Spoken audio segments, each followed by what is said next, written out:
கர்த்தருக்குள் அன்பான தேவ பிள்ளைகளே, ஆண்டவரும் இரட்சகரும் ஆகிய இயேசுவின் நாமத்தில் உங்களுக்கு என் அன்பின் வாழ்த்துக்கள்.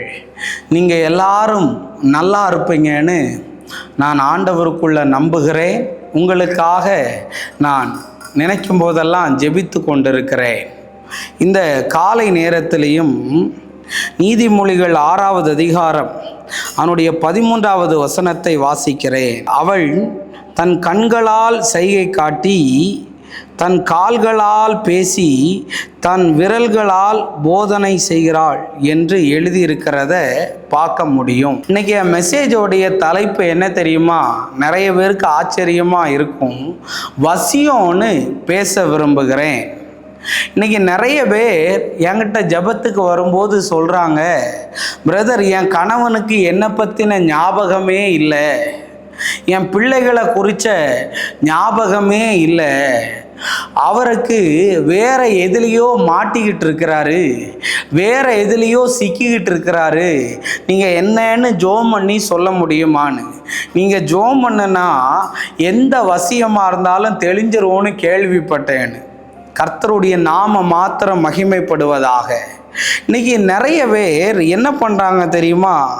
தங்களுடைய கண்களால் பிடிக்க பார்க்குறாங்க. கண்ணாலேயே அவனை கவர்ந்து கண்ட்ரோலுக்குள்ளே வச்சிருக்கிறாங்க. நிறைய பேர் செய்கை காட்டுறாங்க. வேதத்தில் சொல்லியிருக்கு, கஞ்சாடை காட்டுகிறவன் நோவு உண்டாக்குறான்னு. நீ கண்ணால் ஏதாவது யாருக்காவது சிக்னல் காட்டினாலே வலி ஆரம்பிக்க போகுதுன்னு அர்த்தம். விரல்களாலே போதனை செய்கிறாள்னு இருக்குது. இன்னைக்கு நிறைய பேர் எப்படி தெரியுமா? நிறைய கணவர்கள், நிறைய மனைவிகள், நிறைய வாலிப பெண் பிள்ளைகள், ஆண் பிள்ளைகள்லாம் ரோபோட்டு மாதிரி ஆயிட்டாங்க. இங்கே இருந்து கீ கொடுக்கும்போது ரோபோட் என்ன பண்ண தெரியுமா? கையை தூக்க சொன்னால் கையை தூக்கும், காலை தூக்க சொன்னால் காலை தூக்கும். நம்ம என்ன சொல்கிறோமோ அதை செய்யும். இந்த வசியத்துக்கு அந்த மாதிரி ஒரு வல்லமை இருக்குது. அது அழிந்து போகும் என்று ஆண்டவர் சொல்லுகிறார். உன் கையை உயர்த்துவன உன்னை பார்த்து தீர்க்க தரிசனமாக சொல்கிறேன், உன் கணவன் உன் கூட சேர்ந்து வாழ விடாதபடி அவன் சாப்பிடும் போதோ, அவன் ஜூஸ் குடிக்கும் போதோ, அவன் தண்ணியிலேயோ எதையாவது கலந்து கொடுத்து அது வயிற்றுக்குள்ளே போய் இருக்குமானால் அந்த வசியத்தின் வல்லமைகள் இந்த ஜெபத்தில் அழிந்து போவதாக என்று நான் ஜோம் பண்ணுகிறேன். ஷபரபலபா. நிறைய பேருக்கு முடி கொட்டுதான். நிறைய பிள்ளைகள் என்னிடத்துல அழுவாங்க. இன்னைக்கு தலை முடியில தடவி வச்ச மை என்கிற வசியம் அழிந்து போவதாக. ஒரு ஆச்சரியப்படுற மாதிரி ஒரு சாட்சி சொல்கிறேன். நீங்கள் நம்புனா நம்புங்க. நான் வேணா அதையெல்லாம் ஒன்றும் காட்ட முடியாது. நான் பேரையும் சொல்ல விரும்பலை. ஒரு பெண் என்ன பண்ணினாள்? நல்லா படிக்க வச்சு அவளுக்கு கவர்மெண்ட் வேலை கிடைக்கிற அந்த நேரம் வரும்போது சர்டிஃபிகேட் எல்லாம் எடுத்துட்டு வேற ஒருத்தவங்க கூட ஓடி போயிட்டான். அப்போ அப்பா அம்மா டெய்லி என்கிட்ட அழுவாங்க, என் பிள்ளைய படிக்க வச்சேன் பிரதர், இன்னைக்கு நீ யாருன்னு என்னை கேட்குறா, அவள் புத்தி எல்லாம் மாறி போயிருச்சு அப்படின்னு. அப்போ அவளை எப்படியோ ஜோமன் நீ சொன்னேன், அவள் 6 மாதத்தில் திரும்பி வருவான்னு. அதே போல் ஒரு 3-4 மாதத்தில் அவள் திரும்பி வரா. திருப்பி வரும்போது சுய நினைவே இல்லை, அவள் யாருன்னே அவளுக்கு தெரியல. அப்போ ஜெபிச்சுக்கிட்டு இருக்கும்போது ஆவியானவர் வெளிப்பாடு சொல்கிறாரு, எழுத்து கொல்லும்னு ஒரு வார்த்தை வந்தது. அவள் உடம்புல ஏதோ எழுத்து இருக்குது. எங்கேயோ ஒரு மந்திரவாதிகிட்ட போய் இவ என்னை விட்டு பிரியக்கூடாதுன்னு மார்பு பகுதியில் எழுத்தை வச்சு வசியம் பண்ணி வச்சிருந்தது.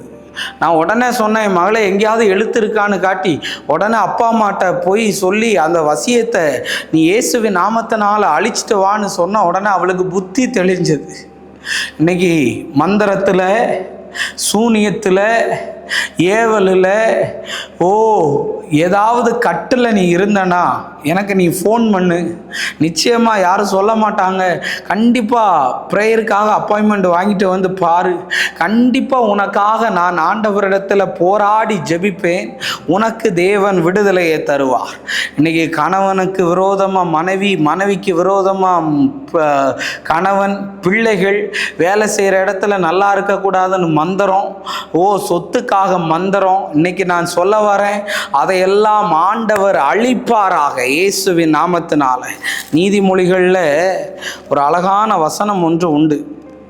நான் அதை உங்களுக்கு காண்பிக்க ஆசைப்படுகிறேன். நீதிமொழிகள் 6வது அதிகாரம் அதனுடைய 26வது வசனத்தை வாசிக்கிறேன். உன் இருதயம் அவள் வழியிலே சாய வேண்டாம், அவள் பாதையிலே மயங்கி திரியாதேன்னு எழுதியிருக்கு. பாத்தியா, இன்னைக்கு நிறைய பேருக்கு புத்தி தெளியாம அப்படி கண்ணை மூடின மாதிரி, கண்ணை கட்டி விட்ட மாதிரி இருக்கு. இன்னைக்கு இதை பார்த்துக்கிட்டு இருக்கிற தாயாரே, உன் கணவனுக்காக அழுதுகிட்டு இருக்கிறியா? உன் பிள்ளைக்காக அழுதுகிட்டு இருக்கிறியா? வரவே மாட்டுக்கான்னு இருக்கிறியா? இன்னைக்கு இயேசு உனக்கு அற்புதத்தை செய்து உன்னுடைய சிறையிருப்பை மாற்றுவாரு. நம்ம ஜெபிப்போம். அன்பான நல்ல ஆண்டவரே, இந்த நேரத்துக்காக நன்றி சொல்றேன்.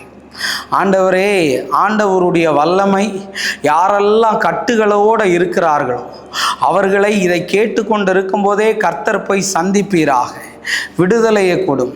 இயேசுவின் நாமத்தில் வேண்டுகிறேன் நல்ல பிதாவே, ஆமேன், ஆமேன். God bless you. கர்த்தர் உங்களை ஆசீர்வதிப்பார்.